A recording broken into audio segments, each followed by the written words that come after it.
Drôle d'époque avec vous, Françoise Degois, bonjour. Bonjour mon cher Maxime. Avec ce matin, le portrait d'un homme qui va apparaître de plus en plus souvent dans les prochaines semaines à la tête, enfin dans les radios, dans les télévisions, dans nos journaux. Et cet homme-là, il rêve de devenir président de la République. Oui, un de plus, hein, j'ai envie de dire. Alors je vous mets sur la piste, c'est un homme libre. Hein, c'est le titre de son livre sorti mercredi. Il a 37 ans, il a été Premier ministre. C'est qui Gabriel Attal. Bravo, alors dites donc, c'est vachement dur à trouver. Qui s'affiche à la une du Point pour ce qui est une confirmation de sa candidature, de son désir de gouverner la France.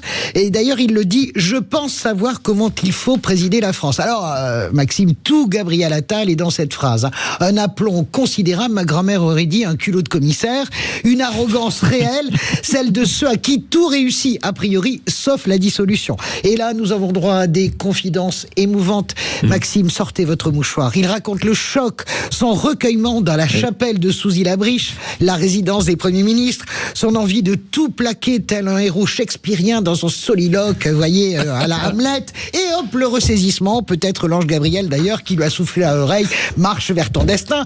Il raconte aussi dans ce livre son désir d'enfance, ça c'est tout à fait légitime, ses rapports contrariés avec Emmanuel Macron, c'est tout à fait vrai. Les deux hommes ne se parlent plus. La dissolution a cassé ce lien de pouvoir, mais aussi d'apprentissage et de confiance, car que serait Gabriel Attal si Emmanuel Macron ne l'avait pas choyé avant de le crucifier? Depuis, c'est la guerre froide. Hein. Attal ne rate pas une occasion pour dire tout le mal qu'il pense de ce président, qui feint, lui, de l'ignorer, mais précise inlassablement à qui veut bien l'entendre qu'il ne vient plus à l'Élysée.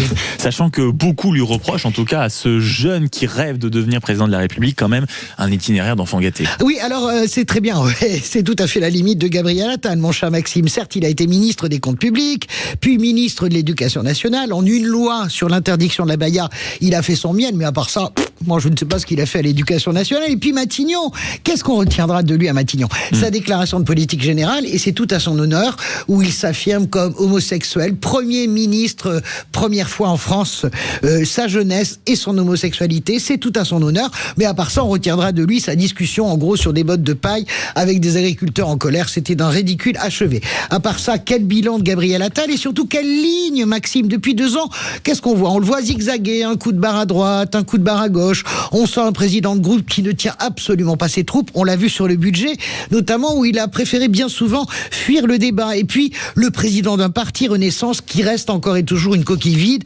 Où était Gabriel Attal pendant les municipales? Nulle part, parce que le macronisme n'est nulle part, hormis dans la personne d'Emmanuel Macron. Et le véritable problème pour Gabriel Attal, ça va être toute cette difficulté, c'est-à-dire créer un chemin en dehors du macronisme. Oui, capter l'héritage de papa tout en tuant papa. Hein. C'est assez difficile. Il y a quelques mois, tant l'image d'Emmanuel Macron était abîmée, c'est beaucoup plus dur aujourd'hui car cette image se redresse. Alors comment incarner le changement dans la continuité? C'est quasiment impossible, surtout lorsqu'on voit l'environnement très concurrentiel du fameux bloc central. Édouard Philippe, bien sûr, qui domine le match, Gérald Darmanin et Sébastien Lecornu qui sera tenté évidemment par l'aventure. En réalité, la marge de Gabriel Attal est très faible, il le sait, n'est pas Emmanuel Macron qui veut. Et d'ailleurs, à ce propos, on a un reproche quand même à faire Emmanuel Macron. Bon, évidemment, la situation, la dette, etc. Mais quand même, le reproche existentiel d'Emmanuel Macron, c'est d'avoir fait croire à une armada d'élus tout à fait médiocres qu'il pouvait arriver les mains dans les poches et un jour comme ça devenir président de la République. En 2017, c'était un alignement de planètes exceptionnel avec un jeune président à l'intelligence exceptionnelle dont il n'a pas fait grand-chose. Il faut quand même le dire, ça restera un grand gâchis de la 5e République, Emmanuel Macron. 2027, c'est l'alignement de personnalités et de platitudes. Regardez-moi, écoutez-moi ces platitudes. C'est ennuyeux à mourir.